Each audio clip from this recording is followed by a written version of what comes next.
This segment brought to you by the Western Kansas Wildlife Travel Center in Oakley. Hey, can you see that big longhorn on the wall above my shoulder? That was donated to the Fort Wallace Museum by Carl and Wanda Urich. It's pretty impressive.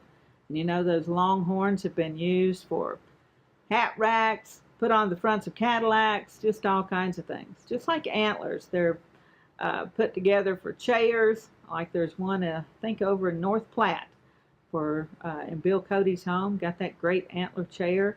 Just all kinds of cool stuff that can be made with antlers, horns, powder horns, blowing the horn, just all kinds of uses. Of course, the animals had pretty big use for them from the beginning. I started looking into the difference because Dr. Jake was busy and didn't have time to explain it to me, so I resorted to the internet, folks, and I found a really cool article by Kara Kovlicek on mental floss, in addition to tons of other stuff, National Park Service, and I kind of combined those and put them into this story for you so that you'll know the difference between antlers, horns, and tusks.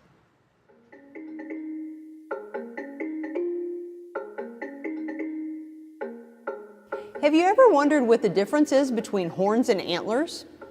Well, let's talk about it a little. Well, antlers are possessions of deer. All deer have antlers. And for the most part, just males have antlers. Now, there are exceptions to that, being reindeer and caribou, that the females do. Antlers do vary a little bit in their size and the shape, and depending on what type of deer possesses those antlers.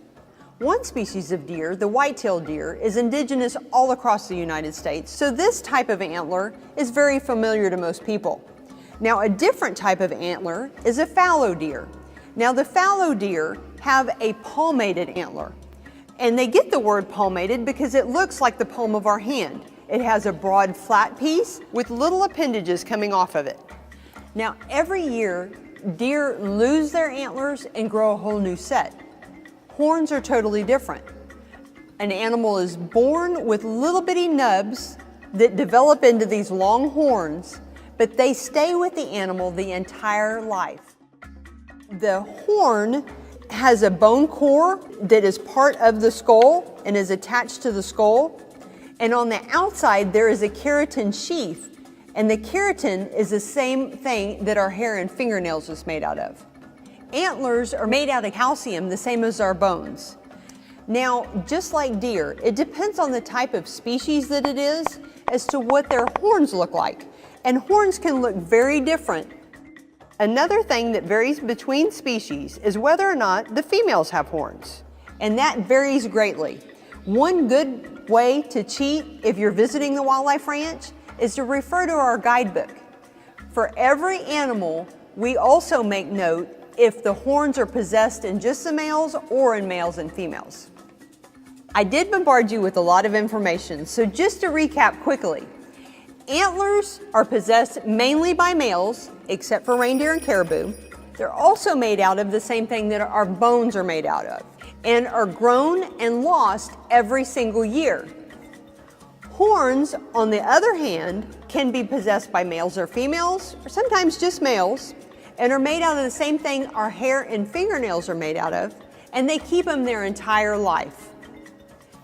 I hope this helped you distinguish a little bit more about the difference between antlers and horns. We look forward to seeing you on your next African Safari Texas style at Natural Bridge Wildlife Ranch.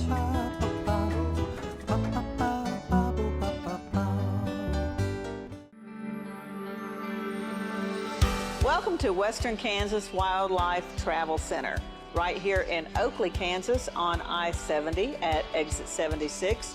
I-70, after all, is America's Main Street, and we're right here on Main Street for you. Now that I'm an Oakley resident, I still come in almost every day, and I sit and listen to the conversations of the people around me. You know, the guys who are talking about the big elk they just bagged, or the folks who are taking their kid to college for the first time. People just traveling up and down the highway. Real people, just like you and me. And they find just what I find here, real people to serve them. There's history, there's scenery, We hope you'll stop and see us soon. Welcome to Oakley.